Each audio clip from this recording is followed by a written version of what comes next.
आपके स्क्रीन पर जो आप ये प्लेट लगी हुई देख रहे हैं जिस पर लिखा हुआ है जामा मस्जिद में लड़की या लड़कियों के अकेले दाखिले पर मना है, और ये कल की थी। आज की तस्वीर आपके स्क्रीन पर है। आज लिखा हुआ है कि जामा मस्जिद ये एक इबादत की जगह है, इसकी जो सैंक्टिटी है उसको बरकरार रखना चाहिए। ये इबादत की जगह है, मस्जिद है, और यहाँ किसी भी तरीके से मस्जिद का जो तक़द्दुस है, मस्जिद का जो एहतराम है, उसको किसी भी तरह से ख़राब नहीं होने दिया जाएगा। आपकी जानकारी के लिए बताना चाहता हूँ कि लैंग्वेज बदली गई है, बोर्ड बदला गया है, कोई ऑर्डर वापस नहीं किया गया। एज़ इट इज़ जैसा आप देख रहे हैं यहाँ लिखा हुआ है, लेकिन लड़कियाँ या लड़कियों की पाबंदी वाली बात, उसी चीज़ को कह रहा हूँ, वो लैंग्वेज बदली गई है। अभी भी मस्जिद का एहतराम, मस्जिद का तक़द्दुस को किसी तरह से पामाल नहीं करने दिया जाएगा। अलावा उसके जो मीडिया ने कल से लेकर के अब तक इस मुद्दे को कि लड़कियों की एंट्री पर पाबंदी लगा दी गई है, एक उधम काट रखा है कल से लेकर अब तक लगातार। दरअसल मस्जिद के अंदर एक लवर्स पॉइंट लोगों ने, ख़ास तौर से उन्होंने जो इश्क और आशिकी करने वाले हैं, गर्लफ्रेंड और बॉयफ्रेंड हैं, उन्होंने आकर के मस्जिद में एक डेटिंग प्लेस बनाई, जिसको लेकर के कई सोशल मीडिया के सेक्शंस पर फ़ोटोग्राफ्स और वीडियोस वायरल हुए। उसी की वजह से इस कदम को उठाया गया। लेकिन फ़िलहाल मैं आपको दिखा दूं, गेट नंबर 1, गेट नंबर 2 और गेट नंबर 3, तीनों ही पर उस प्लेट को हटा करके एक नया बोर्ड लगाया गया है। जबकि मीडिया कल से शोर कर रही है कि सैयद अहमद बुखारी ने अपने उस बयान को, अपने उस ऑर्डर को वापस ले लिया। वापस नहीं है, मैं फिर कह रहा हूँ, जामा मस्जिद की बात हो, किसी भी मस्जिद की हो, मंदिर की हो, गुरुद्वारे की हो, गिरजाघर की, या किसी भी इबादतगाह की बात हो, वहाँ कहीं भी इस तरह से लड़का या लड़की अगर आकर के वहाँ का जो तक़द्दुस है उसको पामाल करते हैं, तो वो कोई भी मज़हब का, किसी भी मस्जिद, मंदिर, गुरुद्वारे, गिरजाघर की कमेटी हो, प्रबंधन कमेटी या इंतज़ाम कमेटी बर्दाश्त नहीं करेगी। बहरहाल जुमे की नमाज से पहले शाही इमाम सैयद अहमद बुखारी क्या अपना खिताब करने जा रहे हैं, सीधे चलते हैं अंदर और सुनते हैं सैयद अहमद बुखारी को। गुज़िश्ता कल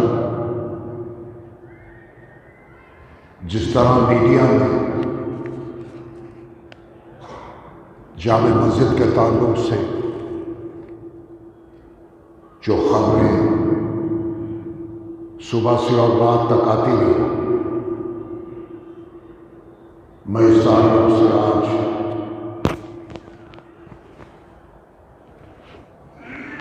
उसकी वजाहत और इस ताल्लुक से कुछ कहना जरूरी समझता हूं।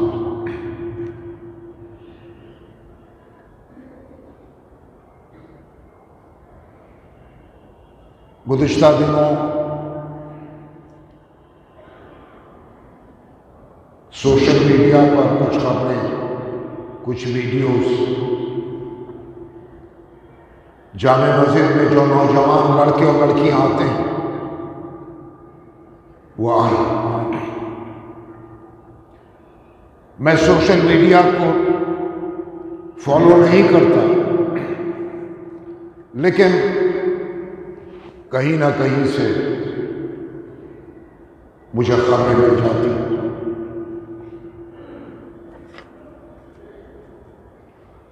कुछ नौजवान लड़के और लड़कियां नाज़ेबा हरकत में पाए गए।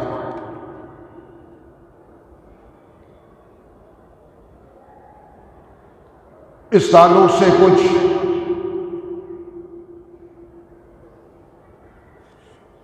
नोटिस लेते हुए मैंने ये तय किया कि लड़के और लड़कियों का दाखिला जामे मस्जिद में बंद किया जाए। उन लड़के और लड़कियों का दाखिला जो जामे मस्जिद में इबादत की गर्ज से नहीं आते, उनको नमाज से कोई मतलब नहीं, न जामे मस्जिद की ज़ियारत से उनका कोई ताल्लुक।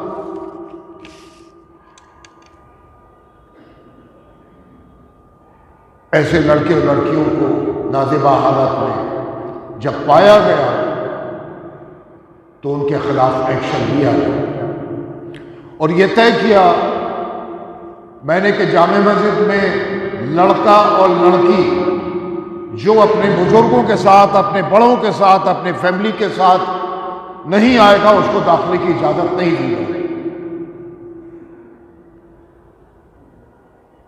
जब आए किसी एक गेट पर जब रोका गया तो इन्होंने यह तरीका इख्तियार किया कि लड़की आ गई एक गेट से और लड़का आ गया दूसरे गेट से। 3 गेट हैं जामे मस्जिद से, एक पे रोका, दूसरे से लड़की आ गई, तीसरे से लड़का आ गया। जब इसमें भी कामयाबी नहीं मिली तो मैंने फिर यह तय किया कि उन लड़कियों का दाखिला कि जो सिर्फ अपने बॉयफ्रेंड से मिलने के लिए जामे मस्जिद में आ रहे हैं उन पर रोक लगाई जाए। नमाज के लिए कोई आ रहा है, औरतों पर दाखिले पर तो वैसे भी पाबंदी नहीं है, शरन भी इजाजत है, फैमिलीज है,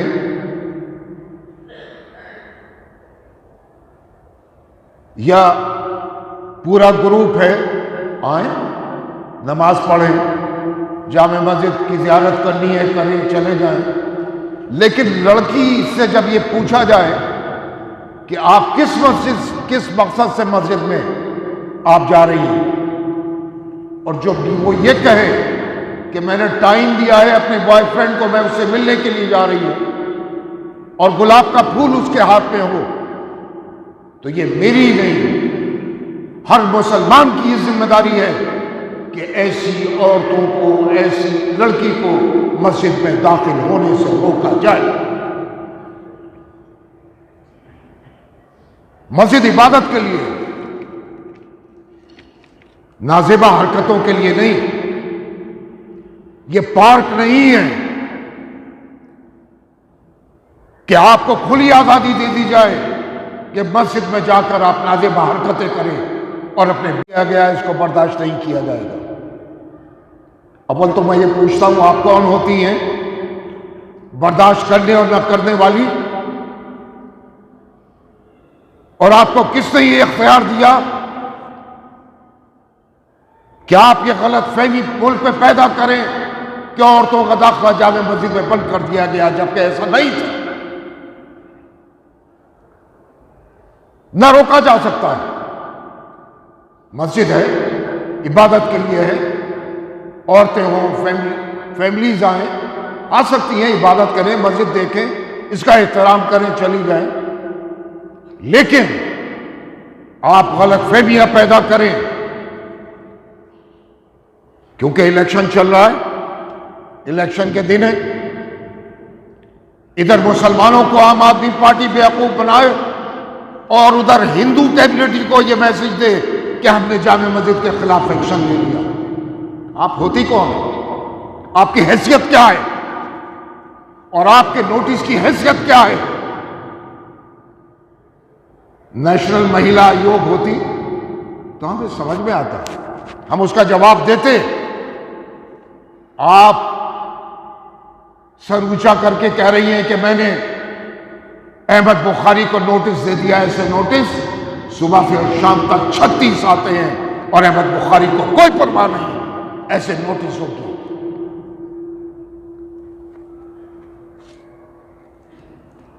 आम आदमी पार्टी की ये महिला ये चाहती है कि जामे मस्जिद अय्याशी का अड्डा बन जाए और लड़कियों को खुली इजाजत हो नाज़ेबा हरकतें करने की। ये मैं क्या, कोई मुसलमान इसको बर्दाश्त नहीं करेगा। अगर इस खातून में जो दिल्ली महिला आयोग की चेयरमैन है हिम्मत है तो अब इलेक्शन चल रहे हैं, मुसलमानों के बीच में जाकर कहे कि हाँ मैं चाहती हूं कि जामे मस्जिद में खुली अय्याशी हो, फिर जवाब देगा मुसलमान तुम्हारी हैसियत क्या है। और फिर शाम को ट्वीट करके कहती हैं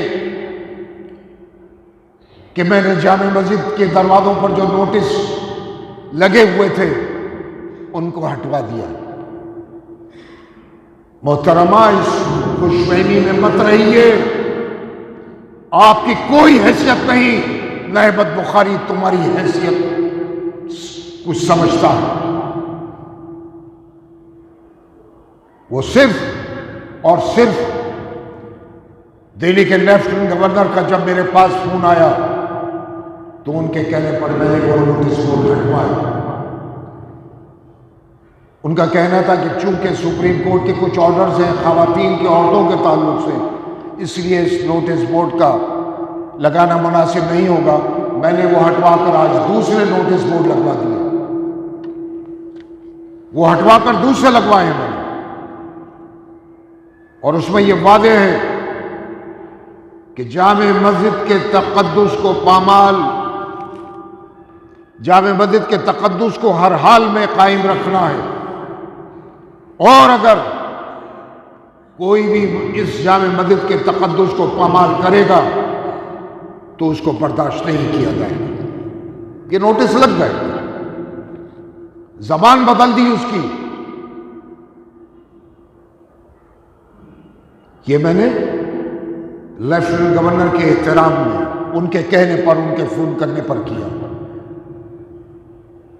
वो महिला आयोग की चेयरमैन इस खुशफहमी में न रहे, और मैं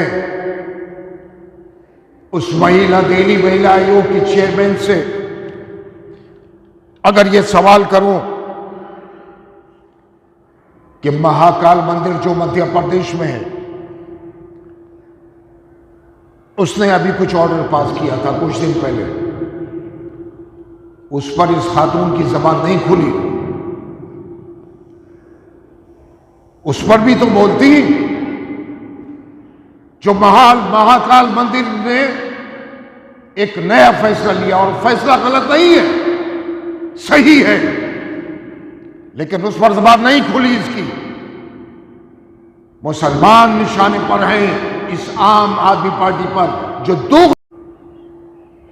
और वो ये चाहती है वो खातून कि जिस तरह मुख्तलिफ मसाजिद दिल्ली में अय्याशी का अड्डा बने हुए हैं, आप जाकर देखिए पुराने किले के अंदर जो मस्जिद है वहां क्या होता है, और सैकड़ों मसाजिद हैं जो बंद हैं, जहां नमाज नहीं होती, वो अय्याशी का अड्डा बने हुए हैं। और ये आम आदमी पार्टी की महिला आयोग की चेयरमैन ये चाहती है कि जामे मस्जिद भी अय्याशी का अड्डा बन जाए, जो किसी कीमत पर नहबत बुखारी बर्दाश्त नहीं करेगा।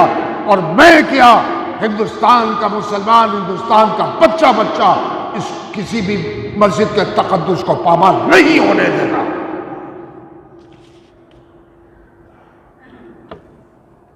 और सवाल मस्जिद का ही नहीं, मंदिर हो, गुरुद्वारा हो, मस्जिद हो, इबादत के लिए होती है।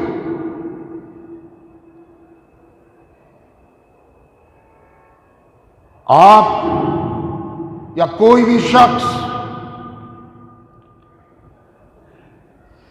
किसी भी तरह की बेहुरमती तो करके दिखा दे गुरुद्वारे की, जो एहतराम सिख कम्युनिटी अपनी इबादतगाह की, अपनी गुरुद्वारे की करती है, मुसलमान भी इस मस्जिद की वो इस तरह जो मस्जिद का एहतराम करना चाहिए, मुसलमान भी नहीं करता जिस तरह सिख अपने गुरुद्वारे की करता है। यह एक हकीकत है। बड़ा बड़ा करोड़पति सिख सुबह को गुरुद्वारे पे जाकर देखिए, जिस तरह आवाम की खिदमत करता है, जूते रखता है, जूते की पॉलिश करता है,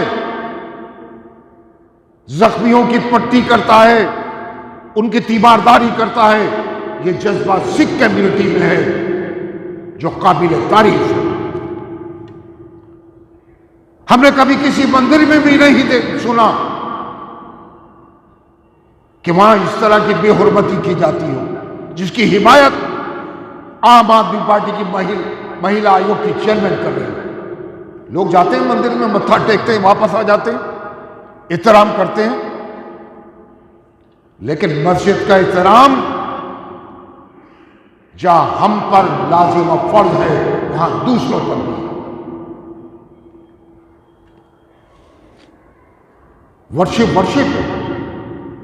इबादतगाह है, उसको अय्याशी का अड्डा नहीं बनने दिया जा सकता।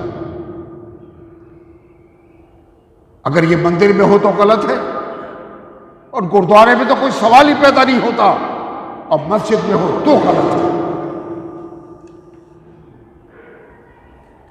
जामे मस्जिद में वो लड़का हो या लड़की हो, नाजेबा हरकतें करने वालों को हर हाल में रोका जाएगा।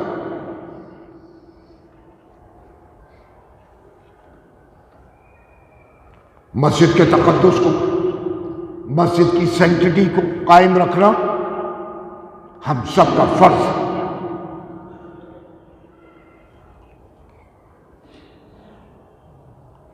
वो लड़का हो या लड़की हो, लड़की करे तो सही। सवाल ये किया गया कि साहब लड़की को क्यों रोका जा रहा है, लड़कों को क्यों नहीं रोका जा रहा। इससे पहले तो लड़कों को भी रोका, लड़कियों को भी रोका, कंट्रोल में नहीं आया। जब लड़कियों को रोका तो कंट्रोल में आया, क्योंकि जब गेट पर चौकीदार पूछता है अकेली लड़की से कि मस्जिद में क्यों जा रही है, वो खुल्लम खुल्ला कहती है कि मैंने टाइम दिया है, बॉयफ्रेंड से मिलने के लिए जा रही हूं, तो रोका जाएगा या नहीं रोका जाएगा। उसको ये औरत कहती है कि जाने दो, तू अलाउ करेगी मंदिर में, शर्म नहीं आती। इस आम आदमी पार्टी की इस खातून को जो ये चाहती है कि मसाजिद या जामे मस्जिद दिल्ली अय्याशी का अड्डा बन जाए।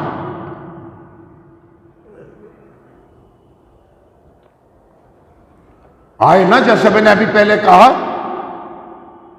आए जामे मस्जिद के इलाके में और मुसलमानों के सामने कहे मस्जिद को अय्याशी का अड्डा बनाने देना चाहती है। जब जवाब मिलेगा उसको, मुसलमानों में कुछ और हिंदुओं में मैसेज कुछ, ये दोगलापन, ये दोरुखी पॉलिसी इस जमात की ये नाकाबिले बर्दाश्त है।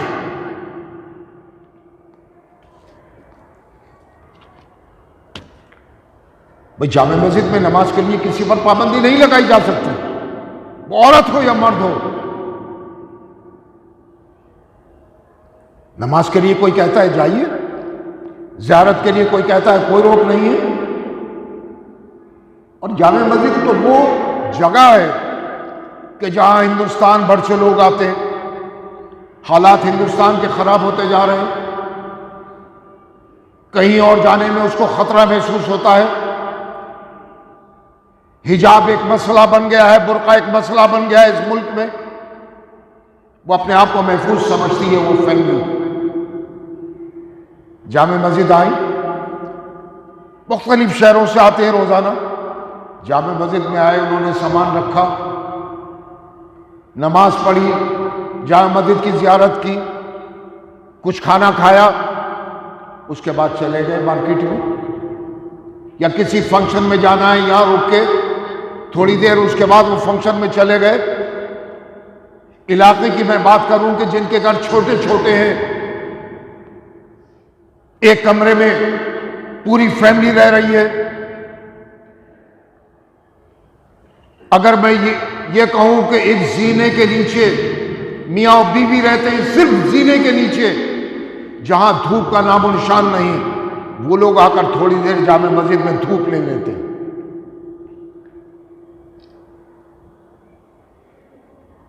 पाबंदी कैसे लग सकती है? पाबंदी उन लोगों के लिए है, उन लड़कियों के लिए और लड़कों के लिए जो जामे मस्जिद में नाज़िबा हरकतें करते हैं और खुला कहते हैं कि हमने टाइम दिया है, हम मुलाकात के लिए जा रहे हैं। उनको किसी कीमत पर मस्जिद में दाखिल नहीं होने दिया जाएगा। कोई हो, कितना ही शोर मचाए, अपनी टीआरपी बढ़ाने के लिए मीडिया कल चीखता रहा, जैसे मालूम हुआ उनको बहुत हमदर्दी है। सिर्फ टीआरपी के लिए, सिर्फ नफरत फैलाने के लिए, मुसलमानों को बदनाम करने के लिए, हम थोड़ी बर्दाश्त कर लेंगे।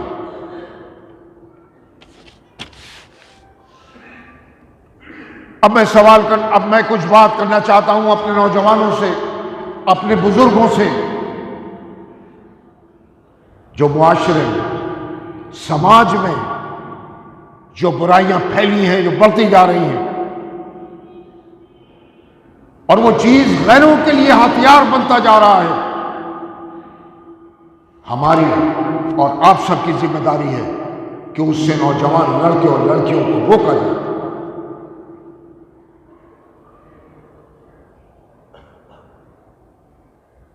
लड़कियों को खुली आजादी दे दी कि जाओ और अपना शौहर अपने आप तलाश करो। नौजवानों को खुली आजादी दे दी गई कि जाओ और अपने लिए अपनी लड़की अपने आप ढूंढो। ये लिविंग रिलेशन की जो आजादी मिली है कि साहब बगैर शादी के आप लड़की को रखिए, साल भर रखिए, 2 साल रखिए, 3 साल रखिए, चाहे तो आप उसके साथ जिंदगी गुजारें, चाहे तो आप उसको निकाल के बाहर कीजिए।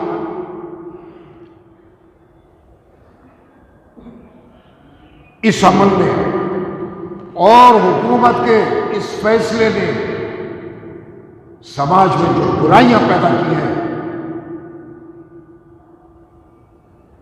उसको देखकर तकलीफ होती है। 6 महीने 3 महीने रखा, उसकी इज्जत को पामाल किया और उसके बाद निकाल के बाहर कर दिया। ये मगरिब में तो होता है, मगरिबी ममालिक में तो होता है, लेकिन हिंदुस्तान में उसने हिंदुस्तान के नौजवानों को, वो हिंदू हो या मुसलमान हो, जो खराबियां पैदा की हैं,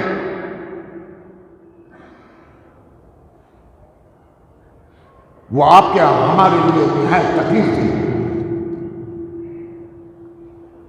आज लड़की घर से निकल रही है,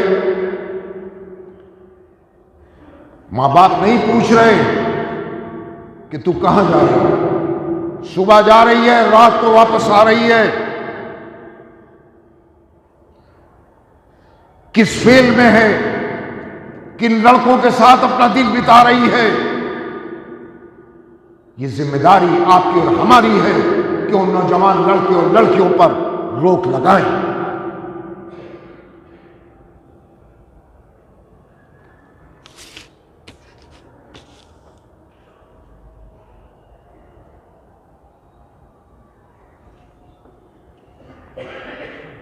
मां बाप की तरबियत होती थी पहले, ये संस्कार नहीं थे, ये तरबियत नहीं थी। अगर आप माजीद की बात करें, मादी में मां बाप अपनी औलादों को तरबियत दिया करते थे, अच्छे और बुरे की तमीज उनको सिखाते थे, इबादत गाहों का एहतराम उनको बताया जाता था। मां बाप का एहतराम, बड़ों का एहतराम, बहन भाइयों का एहतराम, ये सारी चीजें, ये संस्कार, ये तरबियत दी जाती थी। आज वो सब खत्म हो गई। आज तो उसने आंख खोली और सिर्फ मोबाइल में जहां अच्छाई है, वहां इस मोबाइल ने नौजवान लड़के और लड़कियों को तबाह करके रख दिया। ये मोबाइल दुनिया सिमट गई इसमें, लेकिन खराबियों की तरफ भी लेकर जा रही है। पूरी रात नौजवान लड़के और लड़कियां मोबाइल पर गर्क हैं, मशगूल हैं, ना मां की तवज्जो ना बाप की तवज्जो। अगर नहीं बिगड़ेंगे तो बिगड़ेंगे इसी तरह, न बिगड़ते हुए भी बिगड़ेंगे और बिगड़ ही रहे। आप जाकर तो देखिए, जो लोग मुझे बताते हैं, मुख्तलिफ जो पार्क्स हैं वहां पर क्या हाल है। अय्याशी का अड्डा बने हुए हैं।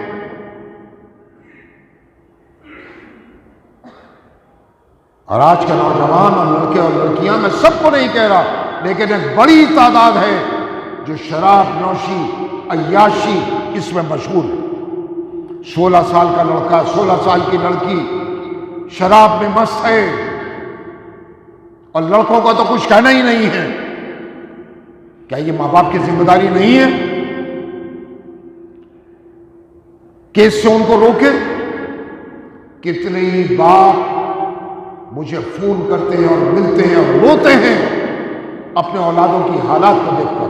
उनकी गलती है कि बचपन से ही जो तरबियत देनी चाहिए वो तरबियत आज नौजवान लड़के और लड़कियों को नहीं मिल रही।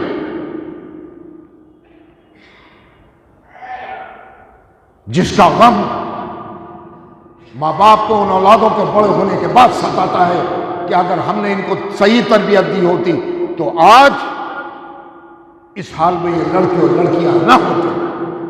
अब आप बताइए, जामे मस्जिद में आने वाले जो नौजवान हैं जिनको रोका जाता है वो मुसलमान ही होते हैं। 99.98%।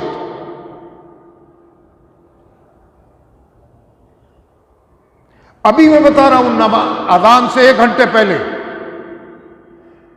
चौकीदारों ने रोका, टिकटॉक बना रहे थे लड़के और लड़की। वालिद सामने बैठे, इतनी बड़ी दाढ़ी, चौकीदार रोक रहा है, मां और बाप नहीं रोक रहे, निकाला बाहर। एक लड़का और लड़की को पकड़ा।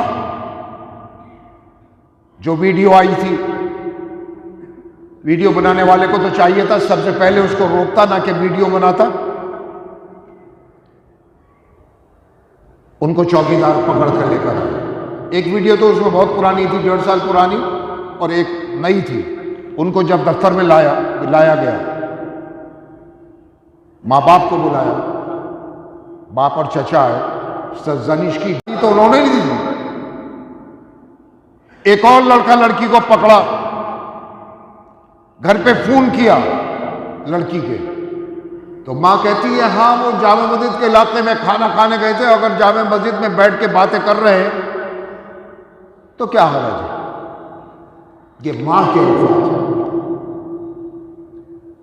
एक और फैमिली को पकड़ा,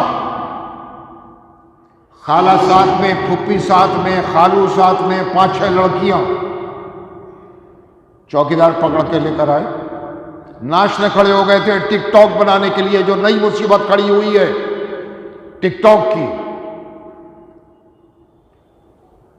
तो उनके अल्फाज ये थे तो क्या मस्जिद में नहीं नाच सकते, टिकटॉक नहीं बना सकते, क्या गलत है?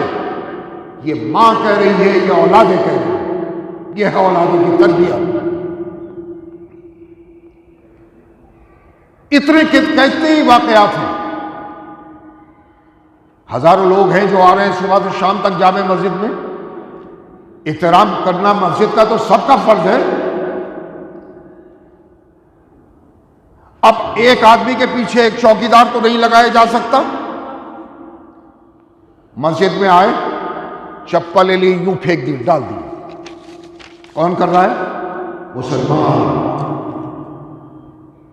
बेहुरमती कौन कर रहा है? मुसलमान। कितना टोकेंगे, कितना कहेंगे? अमल करना तो मुसलमानों का काम है, मस्जिद का एहतराम करना मुसलमानों का काम है। गैर मुस्लिम आता है, आएगा बेचारा, आएगा देखेगा, उसने मस्जिद देखी, ज़ियारत की, चला गया। मुसलमानों का हाल देख लीजिए आप। ये मुआशरे में, ये समाज में फैली हुई बुराइयां आपको हमको मिलकर ही दूर करना होगा। अपने बच्चों को सही तरबियत देना होगी।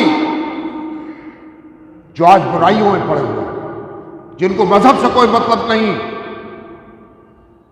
जिनको इस्लाम से कोई मतलब नहीं, मस्जिद के तकद्दुस से उनको कोई मतलब नहीं, मां बाप का एहतराम क्या है उससे कोई मतलब नहीं। आज रोते हैं मां बाप जिनकी औलादें नशा कर रही हैं, उनके दिल से भी पूछिए। लेकिन जैसे मैंने कहा, गलती उनकी है, ये तरबियत पहले से ही उनको देनी चाहिए जब वो बुलूगत तक पहुंचे। नमाज पढ़नी नहीं आती, कलमा नहीं आता, आखिर कौन जिम्मेदार है? हमें इस तरफ तवज्जो देनी होगी। दूसरों पर उंगली उठाने के बजाय हमें अपने गिरबान में झांकना होगा, अपना एहतिसाब करना होगा। आज हम परेशानियों में जो मुब्तला हैं, आज जो दुनिया में हमारे जो हालात हैं, उसकी वजह बुनियादी यही है कि हम इस्लाम से दूर होते जा रहे हैं।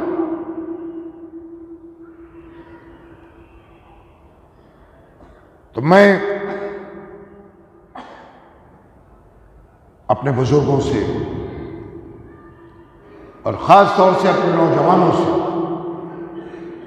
ये कहूँगा कि इन चीज़ों को समझने की कोशिश कीजिए, अपनी औलादों को कंट्रोल कीजिए और नौजवान मज़हब को समझो।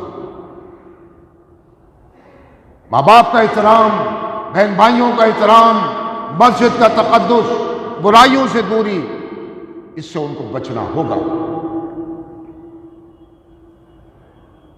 वरना आने वाला वक्त, आने वाले हालात को अल्फाज में बयान नहीं किया जा सकता। हम किस दौर से गुजर रहे हैं इसका अंदाजा आपको नहीं है। आने वाली नस्लों को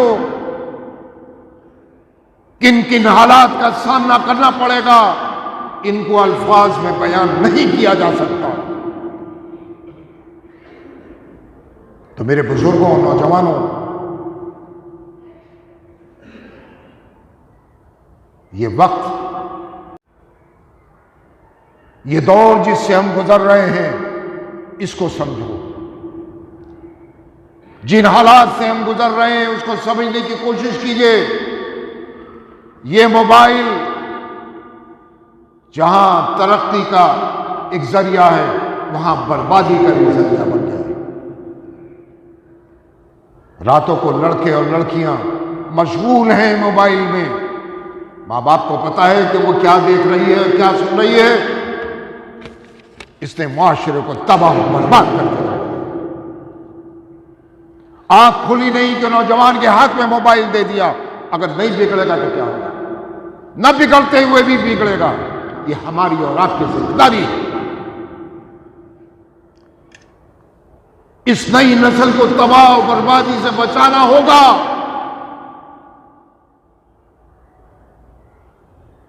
वरना आपको और हमें ऊपर वाला माफ नहीं करेगा।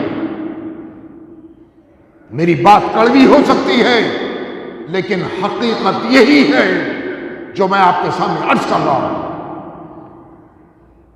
बहरहाल अल्लाह रब्बे करीम हमें भी, आप सबको भी, नौजवानों को भी अक़ल सलीम अता फरमाए और उन बुराइयों से बचाए जिन बुराइयों में आज हम गिरफ्तार हैं। और इन हालात से हमको मुस्तक़बिल में भी बचा कर रखे जो हालात आज मुल्क में पैदा हो गए। आज कोई हमारा हमदर्द नहीं। आपको इस पर संजीदगी से गौर करना होगा। हमदर्द आज आपको कोई नहीं मिलेगा। आपको खुद ही अपने ताल्लुक से गौर करना होगा। अपनी औलादों को इन तमाम बुराइयों से दूर रखना होगा और इसके लिए कोशिश करनी होगी। ये हम भी दुआ करते हैं, आप भी दुआ कीजिए। व आखिर दावाना अनिल हम्दुलिल्लाहि रब्बिल आलमीन।